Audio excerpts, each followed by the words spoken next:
Hello and welcome to Chapter 5 of the audiobook for Salvage the Bones by Jesmyn Ward. My name is Miss Deming, and this chapter is called The Fifth Day, Salvage the Bones. So this chapter's title is actually the title of our novel, so that's something to really pay attention to. This must be a really important chapter for theme. We're starting on page 83. Bodies tell stories. This is what I realized when I burst in on Skeeta in the bathroom in the morning, bladder full with early morning pregnant pee, and see him standing in front of the mirror. Skeeta is shirtless.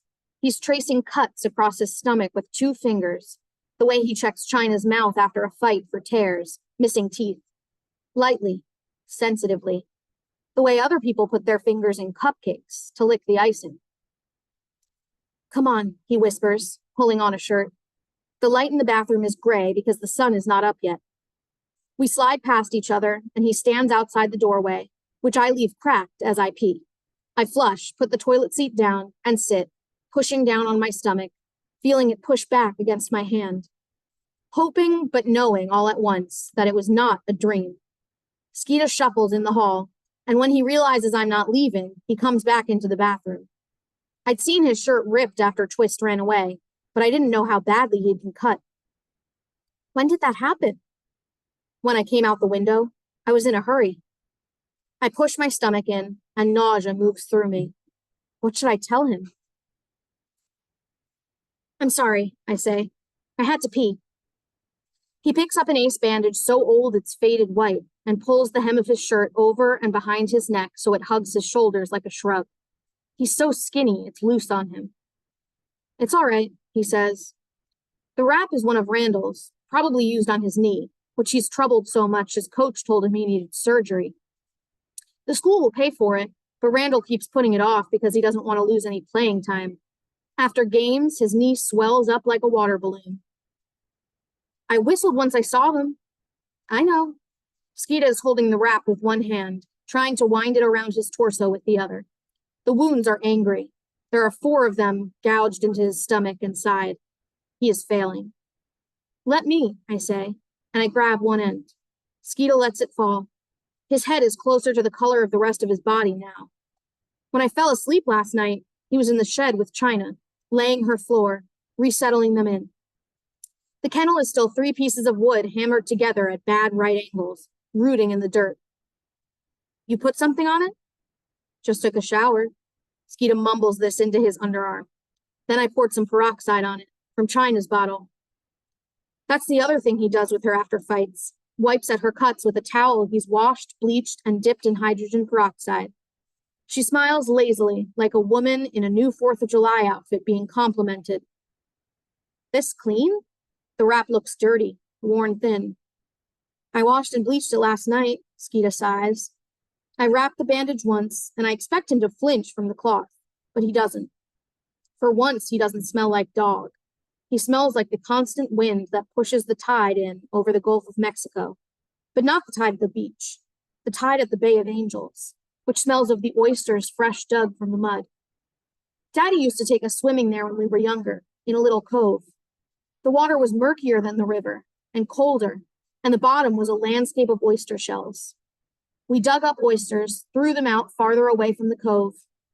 Marsh grass waved at the edges, and pines leaned out over the water.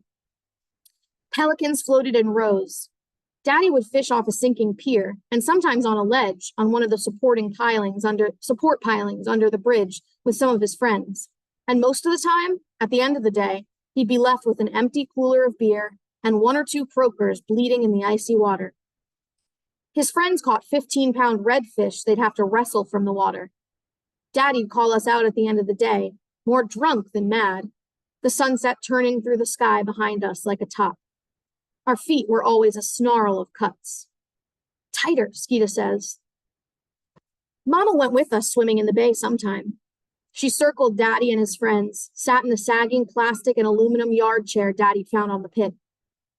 She laughed at their jokes sometime, but she didn't drink any beer. Mostly she just sat with a fishing pole braced between her legs. She was the one that caught a baby shark. It was the same color as the water, as long as her arm, and strong. Daddy tried to take the pole from her and she wouldn't let him. His friends laughed, tried to get her to give it to them, but she held it in both hands and walked the shark up and down the oyster-shelled sand, in the biting marsh grass, under and out from the bridge. She walked it tired, her arms big and round, strong under the woman fat. She coaxed it to death, and when it gave up, she hauled it in and let out a laugh that swooped up into the sky with the pelicans and flew away, wind-ready and wide as their wings. She cooked it in butter that night, soaked it in buttermilk to take the wild out of it. When we ate it, it was tender, sea salty, and had no bones. Almost done? Skeeta is watching my hands.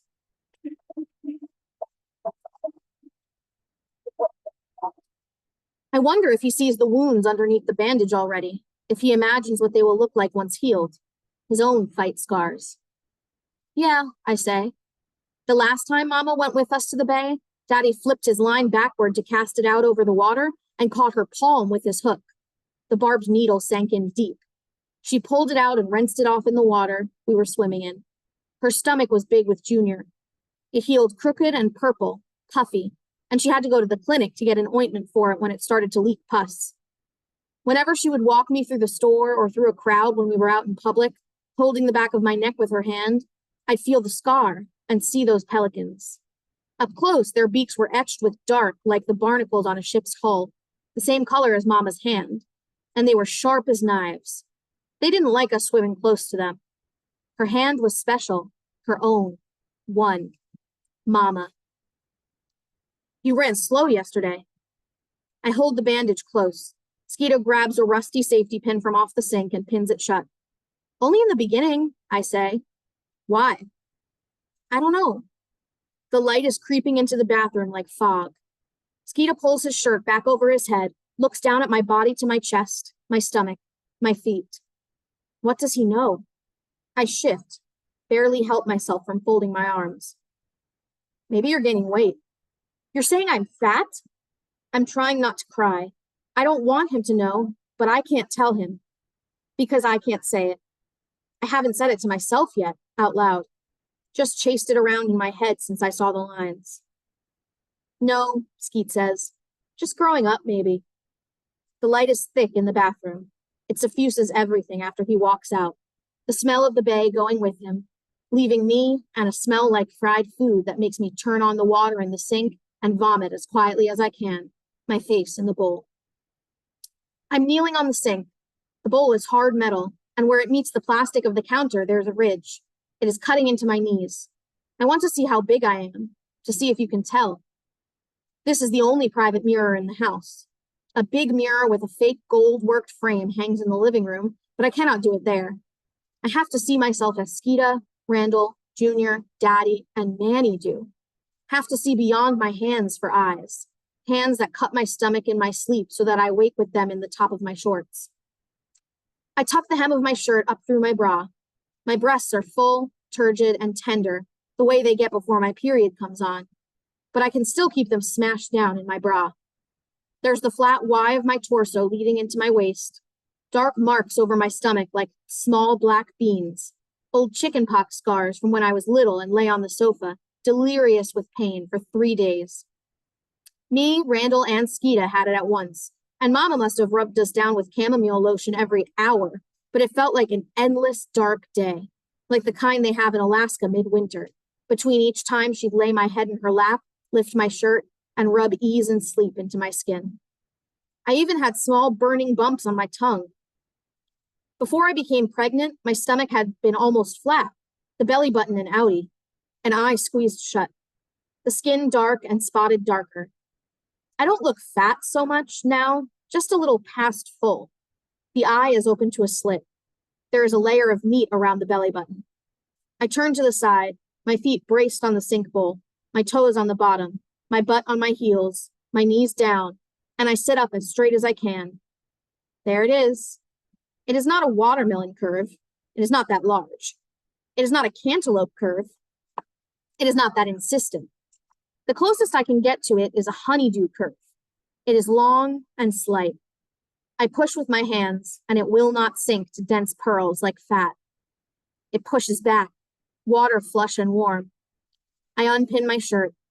We all share clothes, so it's mostly men's t-shirts for me, loose jeans and cotton shorts. They cannot tell, but it is there. Perhaps Skeeta saw when I walked from the water and put on my clothes. I do not know.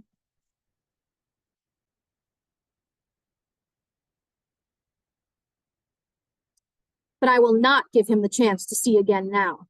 I will not let him see until none of us have any choices about what can be seen, what can be avoided, what is blind, and what will turn us to stone. The piles that Daddy has been building like birds' nests all over the yard for the hurricane are not growing today. Daddy is secreted like a snake in the dirt under his dump truck, his legs in dark blue pants, the hems tucked into his work boots that used to be brown when Mama bought them for him years ago for Christmas and are now black. Junior is sitting next to Daddy's feet, digging a cluster of holes in the dirt. He smooths the dirt away so that there is no evidence of digging, only holes. Hand me that wrench, boy. Junior doesn't hear or he doesn't want to move. He palms the sand gently, the way he used to pat the stray dogs that lived on the pit before Skeeta bought China home. They were always mottled the color of dry sticks, of leaves sinking into earth and darkening, and they followed Junior around the pit, licked his face when he had it out with Randall over not wanting to take a bath, or because he'd failed another test. They boiled around him like a rain-swollen creek when he'd run out into the bare yard, the trees, and cry. They nested with him under the house. But China had been settled in for 2 years now, and the dogs had disappeared. I do not remember if she killed them, or if they slunk off one by one in the night once she took on weight and could rip rubber tires in two. Junior's forever the puppy weaned too soon. Junior, Daddy yells. I'm walking through the ripped net of the shade, trying to edge past them unseen. I want to find Skeeta. He has medicine to give. Junior! Daddy beats the rim of the dump truck with whatever tool he has, and it clangs like a bell. Junior startles, drawn from his holes. The wrench! Junior picks up the wrench. He is strong for a little boy. When he grabs it and curls, I can see his muscles bunch.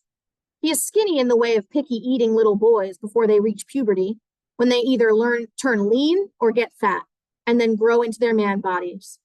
He lets it rest on Daddy's leg. Here, Junior breathes.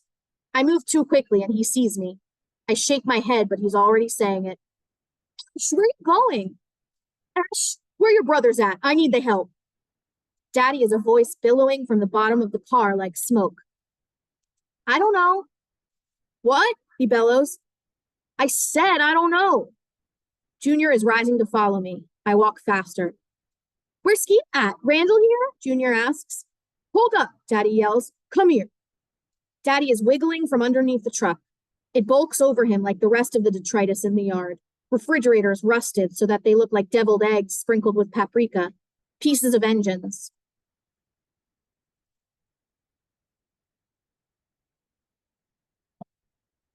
A washing machine so old it has an arm that swished the clothes around and looks like a handheld cake mixer.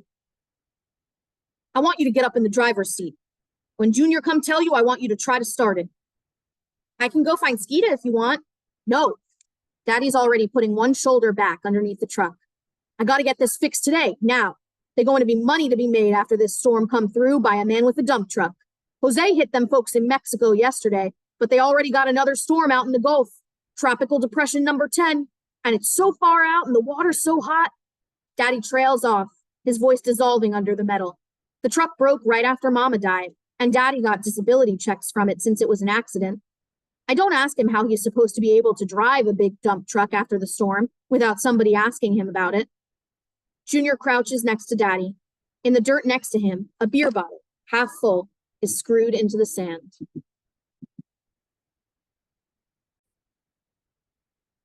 There are multiple levers, and I don't know how to work any of them. Tell Daddy I don't know how to start the truck, I yelled to Junior. The seat is peeling away at the seams like plastic craft wrappers, and the foam padding underneath is damp. The dash and the steering wheel and the glass are coated in dust turned candy shell hard. Up close, Daddy smells like vinegar, like salt. That is his fresh alcohol smell. See that there? Yeah. That's the clutch. That's the brake. Put this here in neutral. You don't need to do nothing to this, but when you turn the key, press the clutch and the brake at the same time. Okay. Don't touch nothing else. His hands are like mine, like Skeet's. That's where we get these flat, wide fingers from. But I look at his face and his collarbone punching up through the neck of his shirt like knuckles, and I can't see anything else he ever gave me. He walks around the side of the truck. Minutes later, Junior clambers up the side of the truck. He says, "Start it." I press and turn. There's a click, and then nothing.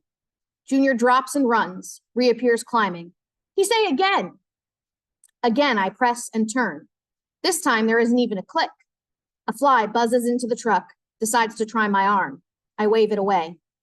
Shit, I hear muffled through the machinery. Ask him if he wants me to do it again. Junior doesn't even bother climbing down. He leans out and yells.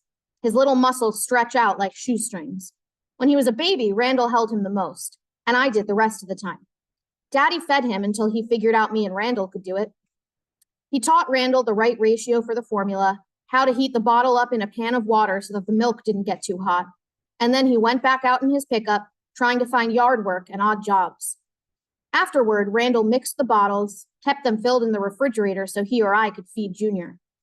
Whenever Skeeta held him, Junior would cry. When we went to school, Daddy brought Junior to Mudda Ma'am, who had white hair she'd braid into pigtails and loop over her head, and who I never saw wearing anything other than a house dress. She watched kids for money while their parents were at work. She watched Junior until he was old enough for Head Start, which is when her memory started going, so she let the kids go with it. Tilda, her only daughter, moved back in with her to take care of her, but mostly spent her time wearing a dirt path between Javon's house and her own for crack. I wonder if Junior even remembers Mudda Ma'am. He never talks about her, never says her name, even when we walk down to the park and see her wandering amongst her azaleas like a child losing at hide and seek. Sometimes I wonder if Junior remembers anything, or if his head is like a colander, and the memories of who bottle fed him, who licked his tears, who mothered him, squeeze through the metal like water to run down the drain, and only leave the present day, his sand holes, his shirtless bird chest, Randall yelling at him, his present washed clean of memory like vegetables washed clean of the dirt they grow in. I press, turn, wait. Stop! Daddy is waving the wrench in the air, but the truck is so large that I cannot see his head over the hood, only his black hand, the dirty tool. Get out, it ain't ready. Go. I jump down, Junior already tailing me. Go get me another beer, Junior. Y'all always leaving me, Ash. Wait, Junior says, and he runs to the house, leaving a dust ghost trail behind him. She needs some time to herself. Skeeta is saying this. China is beside him. She is snapping at gnats. And with his arms crossed over his chest and a baseball cap high on his head, there is Manny. Every time her mouth shuts, he tries not to, but he flinches. I see it in the balls of his shoulders. You should give her a bath or something. Manny tosses out the comment, shrugs and justifies the jump when China snaps and shakes her head at what she has missed. I will. Skeeta kneels, runs his hand down China's chest. She looks up and her whole body shimmies like a woman dancing down at the Oaks, a blues club set on 6 acres of woods and a baseball diamond in the middle of Boy. They host baseball games for black town teams every Sunday during the summer. Once, when the outside bathroom stalls were broken, when we were younger, Randall walked me into the blues club during a baseball Sunday to use the bathroom. He and Skeet and I had spent the day begging quarters from our friends to buy pickles and a soda at the concession stand, hanging from the chicken wire that backed the dugouts, watching the away team clap and whistle and kick at their bats and throw practice shots, while Mama and Daddy were in and out of the blues club.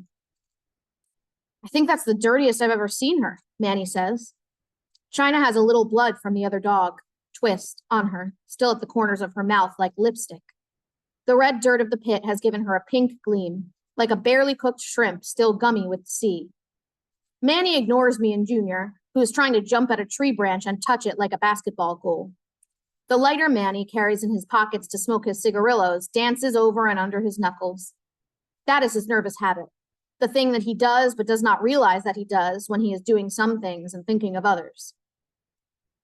I'm waiting until right before the fight to clean her, so she be shining on me. On the day Randall walked me through the Oaks, all corners and smoke and the bowling of beer bottles hitting tables, he had gripped my shoulders so hard they hurt. Mama had been on the dance floor. I'd never seen her dance before that, and I never would again. She was dancing with a man, not Daddy, while Daddy sat at the edge of the floor and watched. She had shook like china, threw her head back so water glistened down her throat, and her body ran in curves when normally she was all solid. She was beautiful. I thought you wasn't going to fight her fresh with milk and all. The lighter stops, and Manny flips it up in the air and catches it. He lights a cigarillo and wedges it in the corner of his mouth and talks around it. I ain't, but I'm going to take her. Can't let them forget who she is. China lays down in the sand indolently. Her breasts, still swollen, but maybe a little less now, lay flat before her like a pillow. The skin where her breasts separate from her rib cage is wrinkled. Her nipples are a pale pink, so colorless they're almost white.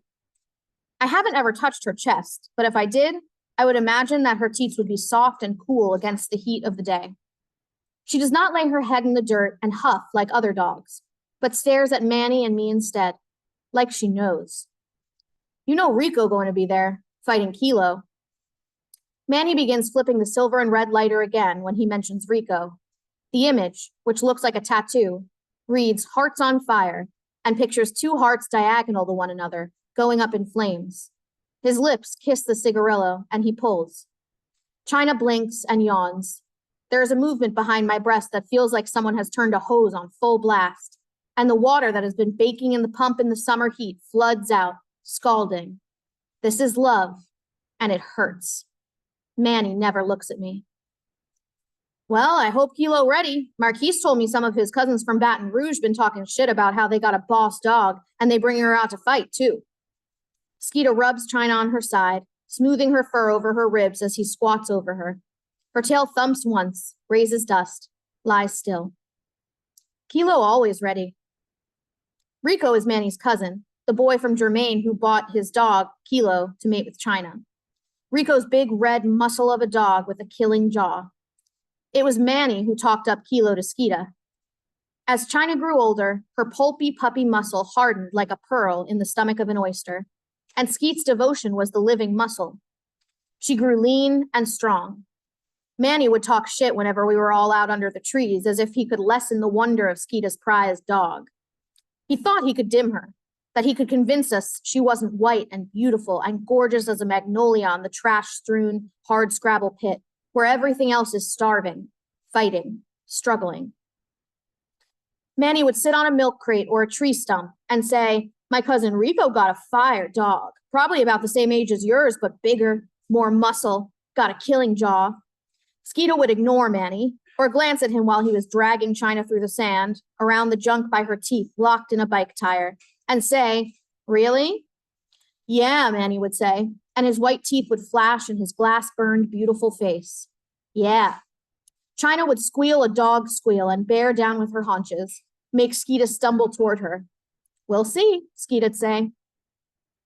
Rico called China small time until he came to the pit with Manny one day and finally saw her. Knee-high, stout as any boy dog, but still sleek with muscle, and her long neck and head like a snake's. Skeeta had her climb a leaning tree and then shred half of a car tire, pulling it so hard the wire in the rubber made Skeet's hands bleed. When they mated, China had let Kilo lick her from behind, let him mount, smiled like she liked it. The tendons had stood out in Skeeta's neck, and he squinted so that it looked like his eyes were closed.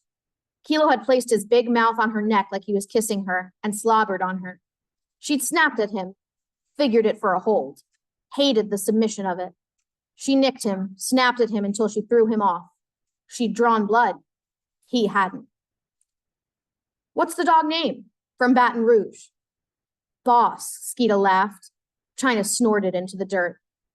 Well, Kilo been fought from Florida to Louisiana. Broke a dog leg once. They better be ready. You seen it? What? The break? No, Rico told me. Manny waves away a gnat, inhales strong on the cigarillo, and blows smoke in a fog in front of his face. Y'all need to start a fire out here. Why y'all always got so many bugs up here on the pit? Gnats so bold they out in the middle of the day? Fuck the evening time. He drops the cigarillo. It smokes a pencil thread and then smothers in the sand. We savages up here on the pit, even the gnats. Mosquitoes so big they look like bats. Skeeta nods at me and Junior. You better watch out. Junior look puny, but he'll sucker punch you in the neck and leave you choking. And Esh, Skeeta stands when he says it, and China circles him, sniffing in the dirt. You see how boss China is?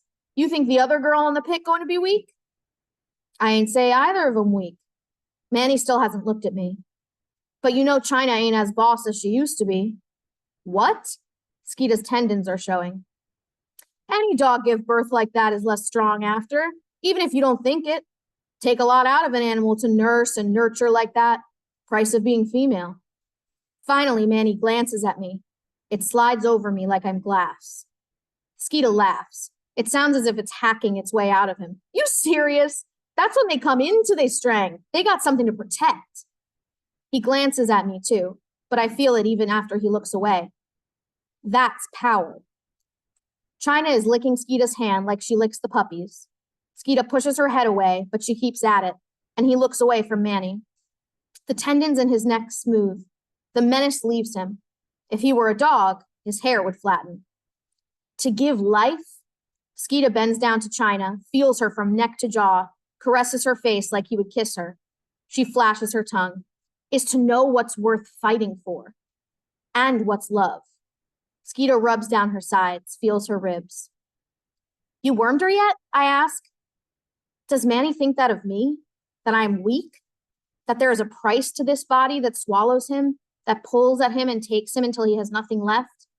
Is Manny glad because he will never have to pay it?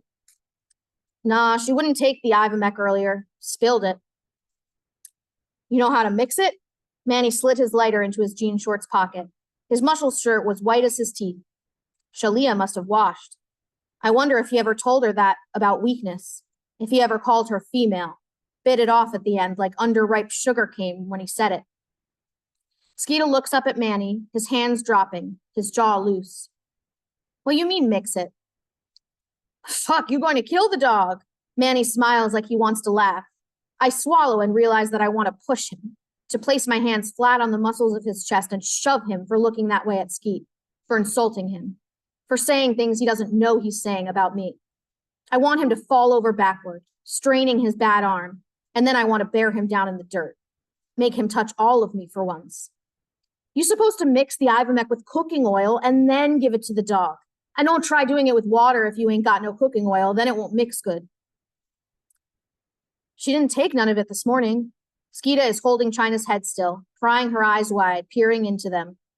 You sure? Manny's still smiling. I'm sure. And she only need a little bit. You got a medicine syringe? Yeah, Skeeta pauses. I got one yesterday. Looks at me. I figure Randall done told Manny what happened with the farmer and the wormer and the dog, but I know that Skeeta doesn't want everybody to know either. Less people that know, the less people that talk if the farmer ever wanders through the wood our way, asking questions. We live in the black heart of Bois Sauvage, and he lives out away in the pale arteries. So I don't think he will ever come here, swinging his cane like an axe, his dog foaming, probably a rifle in the back window of his gleaming, tinted pickup truck. But I know Skeet would say, but still, you need half a cc for every 20 pounds. What, China about 65 pounds? Give her 1.5. Manny pulls his arm across his chest, shrugging his shoulder as he does it, stretching out the wound. This is what he does when he's bored. He looks away from Skeeta and China, beyond Junior, who's peering into the dark shed where the puppies are dozing on their new tile floor, to the woods. Never at me. Any more than that and she could go blind. And any more than that, she could die. Skeeta pulls China to him by her haunches and pries open her jaw, sniffing at her tongue. He has turned from lover to father. She, his doting daughter. I draw a line through the sand with my toe, pull my hands from the pockets of my shorts where they had crept to cup my stomach, trying to expose me so that Manny would look at me like he looks at China. Junior begins whistling into the darkness of the shed, like he would call the puppies to him, lead them into the light, to a new brother, and burrow with them under the house like his lost dogs. Get away from the door, Junior, Skeeta says. China licks his breath, tasting his words. Ash, we got oil, right? Daddy keeps a 2-gallon jug of vegetable oil in the cabinet for frying oysters or fish when he can catch them, or his friends give them to him. But I don't think China will like the taste of it. I stick a finger into the oil and rub it across my teeth. Too metallic, too bland.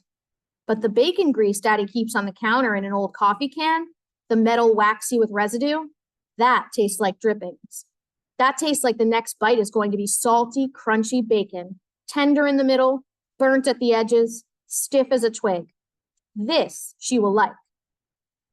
Skeeta has found a big cardboard box, cut it in half, and lined it with material. And I can't tell whether the material is old clothes or old sheets or old towels, because under the dogs, they're just dark gray rags. The bottom of the box reads Westinghouse. I took it from behind the hall at the church, Skeeta says. He is sucking the Ivermectin into the medicine syringe. It is colorless as water. He's sitting on a toolbox rusted and kicked to bad angles, the Ivermectin bottle between his knees. When he shifts, the toolbox crunches against the metal inside, like a mouth grinding its teeth. He recaps the bottle, slides it into his pants pocket. Manny is gone, but Junior is standing in the corner, his hands folded behind him, leaning against the shed wall. Where's Manny? Said he had something to go do. Skeeta holds the syringe in one hand, the coffee container of bacon grease in another. He wobbles. He said he'd be back, Junior pipes up. He rocks on his feet and slams against the shed, shaking the tin. Junior, stop it. Shit, I need a bowl. Skeeta turns to me. Can you get me a bowl, please? Junior, go get him a bowl. Even though I have to pee, the melon under my shirt ripe, I still don't want to leave the shed. He asked you, Junior says quietly, intent on the puppies. They are blindly pitching themselves out the door of the box, headlong. Junior, go ahead. No! Esh, please. In the house, I hardly sit on the toilet. I lean over and mouth my knees, feel the tender skin above my kneecaps with my lips. Outside, the rooster crows at the middle of the day, his call cutting through the hazy buzz of the insects. Nausea digs at me. Manny has left. I don't want to think of him, to know he is somewhere out there eating up all the sunlight, smoking a cigarillo, passing purchases to customers at the gas station, his hands brushing Shalia soft as marsh grass. But I do. I walk in shadow on the way to the shed, where I can't avoid the sun, where it touches me through the branches, it burns. Skeeta pours a palmful of the bacon grease into the bowl and then squirts in the Ivermectin. He mixes it with his finger. Even though we are in the shade, the heat is worse in the shed, like the inside of a hot fist. Junior and Skeeta are both glazed with sweat, and Skeeta blinks like he's about to cry because the sweat runs like water from his scalp to his forehead into his eyes. I'm trying to see whether the Ivermectin is mixing well in the bowl when there's an eclipse of light in the doorway, and Skeeta looks up and past me, pissed. Move out the way of the door, you're blocking all the light. It's Manny. Both of his hands are on top of the door sill, and he leans into the door, stretching his body like taffy. All I can see is the shadow of him and the white of his smile. It feels wrong to not be able to see his face. Seems wrong that he is as dark as me now, that he would be washed dark by the sun behind him like ink set to bleeding over waterlogged paper. Anybody seen my lighter? Manny's voice is as distinct and sharp as the corners of the toolbox Skeet sits on. No. Skeeta is stirring the medicine with his finger. Move. You, Esh? I shake my head. You put it in your pocket, Junior says, and Manny leans on the door jamb, fishes in his pockets. Light diffuses through the room. I see Manny's profile, his glass-burned side, and then he stops fumbling and turns to us, and his face is dark again. I want him to grip my hand like he grips the dark beams over his head, to walk with me out of the shed and away from the pit, to help me bear the sun, to hold me once he learns my secret, to be different. I didn't see you over there, Junior, Manny says. Thank you, Skeet says. The oil has absorbed all of the Ivermectin. The mix is off-white, creamy. Skeeta tastes it. You shouldn't do that, Shadow Manny says. Don't you have somewhere to go?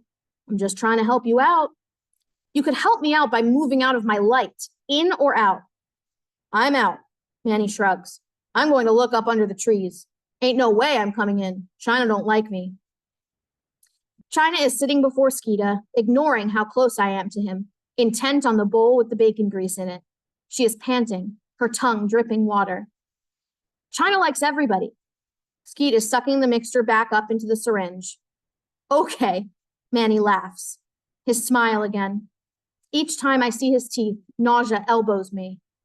Manny steps away and the light floods in, and I want him to leave, to come back, to never have been. China is dancing on her hind legs because Skeeta is standing, the syringe in his hand. Here, I press the bowl to my stomach. China is hopping on her hind legs. What tore through the gray dog yesterday is now a woman approaching her partner on the floor of the Oaks, the first lick of the blues guitar sounding from the jukebox, a drink in her hand. China lands on her front paws and pushes back up. Skeet crouches, places one arm around the back of her neck, twining his hand around her jaw, tilting her head up. That's my girl, he says. China grins. Her tongue flashes out like a wet, whipped rag. I know my girl, Skeeta breathes. With his other hand, he tilts the syringe to her lips. China barks, nods. Her front legs rest on his chest like a lover's. She flings her head back in submission, supplication. Good bitch, Skeeta says. China nuzzles the syringe, licks. That's my bitch. Skeeta closes his fingers, the medicine disappears, and he withdraws. The puppies twitch and nuzzle at their feet. China accidentally steps on the orange one, and it yelps. Always my bitch, Skeeta says. Outside, Manny's pacing the yard, running his feet through the sand. His bitch must have gave it to him. Skeeta breathes this into China's coat. From the doorway, she is the dusty light bulb in the room. Junior is creeping along the wall, trying to get closer to the puppies. In the yard, the dust from Manny's searching feet billows up and obscures him, turning his white shirt, his golden skin, dark as a bruised peach. I've heard girls at my school talk. These are conversations I snatch from the air like we take down clothes that have crusted dry on a clothesline. The girls say that if you're pregnant and you take a month's worth of birth control pills, it will make your period come on. Say if you drink bleach, you get sick, and it'll make what will become the baby come out. Say if you hit yourself really hard in the stomach, throw yourself on the metal edge of a car and it hits you low enough to call bruises, it could bring a miscarriage. Say that this is what you do when you can't afford an abortion, when you can't have a baby, when nobody wants what is inside you. In the bathroom, I bend over standing and knead my stomach, knead the melon to pulp, but it just keeps springing back, ripe, intent on bearing seed. I could find something big enough and hard enough to jump on. Daddy's dump truck hood, Daddy's tractor, one of the old washing machines out in the yard. We have bleach in the laundry room. Only thing I wouldn't be able to find is the birth control pills. I've never had a prescription. Wouldn't have money to get them if I did. Don't have any girlfriends to ask for some, and have never been to the health department. Who would bring me? Daddy, who sometimes I think forgets that I am a girl. Big Henry, one of the few of our friends who has a car. Manny, teeth in the dark Manny. If I took care of it, he would never know, I think. Never know. And then maybe it would give him time. Time to what? I push. Be different. Love me. These are my options, and they narrow to none. The sun set hours ago, and I'm sitting on the toilet seat, pulling the towel that Randall tacked up for a curtain to look out in the yard. I see Skeeta dragging wood to the door of the shed. The bare bulb burns outward, shining on the dirt he kneels in. He is prying nails from wood. Insects swarm at the edges of the light. The frame for the kennel that sat for days, wedged into the dirt like a fallen scarecrow, is upright again. He is building her a house. He is watching over her, gauging her for sickness. He knows love. God damn it! Daddy's pickup eases into the yard so slowly that I can hear him curse above the gurgle of the engine.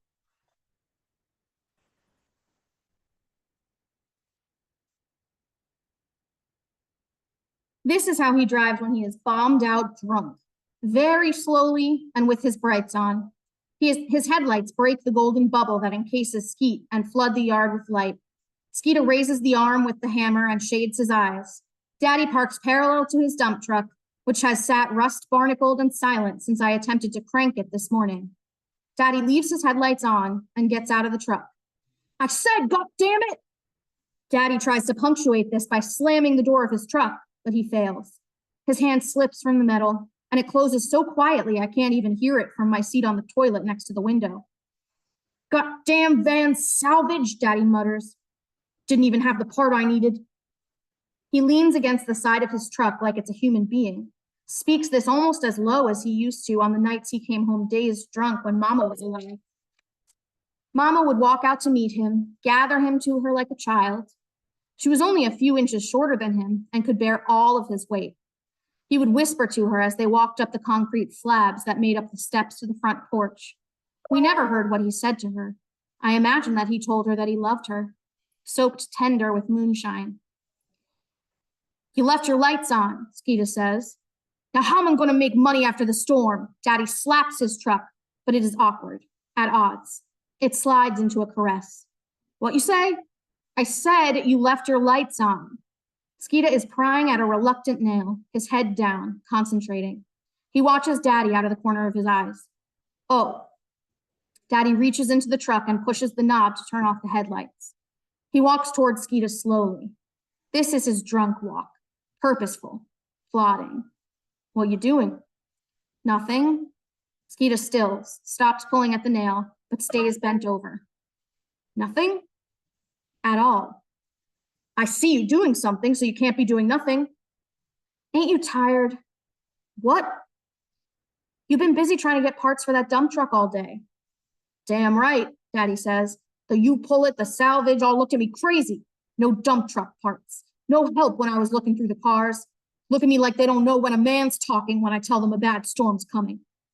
Skeeta straightens, balances on the balls of his feet, preparing to outweight Daddy. The hammer is on his knee. Them's boards. You been in my piles? Nah. I got them gathered for the house. You always meddling. You want the windows to shatter? Daddy, I ain't messed with your wood. Well, where you get it from then? Found it off up in the woods. Skeet is running the hammer back and forth on his leg. He's waiting for the step that turns Daddy mean. You ain't found shit in them woods. Daddy is waving his hand in the air as if he's waving away night beetles startled to flight, wading through the glossy brown bugs with shells as hard as butterscotch candies. He spits. Did you? Yes? Skeeta is very quiet. The hammer is still. Bullshit, Daddy yells. Everything I do for y'all and y'all don't appreciate shit. He raises his arm again, as if he has stirred more bugs to motion. He reaches to grab Skeeta's arm, to pull him to standing and then shove him, probably. This is what he does when he wants to manhandle, humiliate. He pulls one of us toward him, shakes, and then shoves us hard backward so that we fall in the dirt, so that we sprawl like toddlers learning to walk. Dirt on our faces and our hands, faces wet with crying or mucus, ashamed. Skeeta is rigid, as straight as the hammer hanging at his side. Daddy tries to shove him, but he is slow to let go. It is as if his hands are deaf to what his brain wants them to do, and they grip Skeeta's shoulders hard. He shakes Skeeta. Let me go, Daddy. This is so quiet that I can barely hear it. China is standing in the doorway of the shed. She does not growl. She does not bark.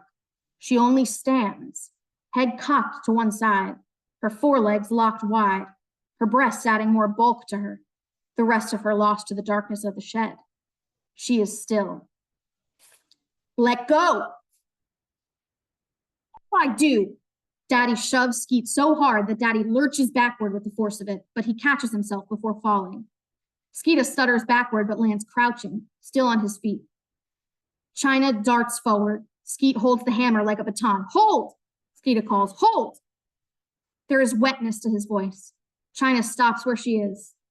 She is one of the flaking statues at the graveyard next to the park, an angel streaked by rain, burning bright.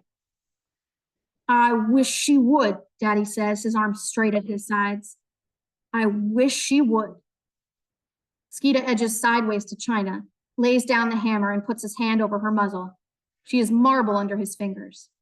I'd take her up country and shoot her. No, call the county pound. Make you watch them take her away. Skeeta has his arm around China's back, tucked over and under her stomach, his hand lost somewhere in her breasts. China does not turn and lick him. She watches Daddy still. Skeeta rubs her chest with his other hand, smooths the fur in broad downward strokes again and again. I'm trying to save us, Daddy says. Skeeta crouches. Y'all need to learn to appreciate me, you hear me? The night bugs answer back, yes, Skeeta ignores Daddy, rubs China, glances back and forth between them. Put them goddamn boards back where you found them, you hear me? China's tail lowers, but her ears are still laid back down her skull like a crest of feathers. Skeeta is whispering to her, murmuring. You hear me? Daddy yells, takes a halting step towards Skeet. China's tail rises. Yes, Skeeta says. He is facing Daddy, staring at him plainly, his face smooth and open, only his mouth barely moving when he speaks. Yes. Good. Daddy steps back. Skeet leans on China to stop her from moving. Daddy turns to walk into the house. He shuffles sideways, slow and deliberate, watching Skeet and China watch him leave them to the abandoned hammer, the fallen frame, the dark expanse sounding of bug and wood and wind, spreading out and away from the two of them like a bride's train. That was chapter 5. Stay tuned for chapter 6, which is called The Sixth Day, A Steady Hand.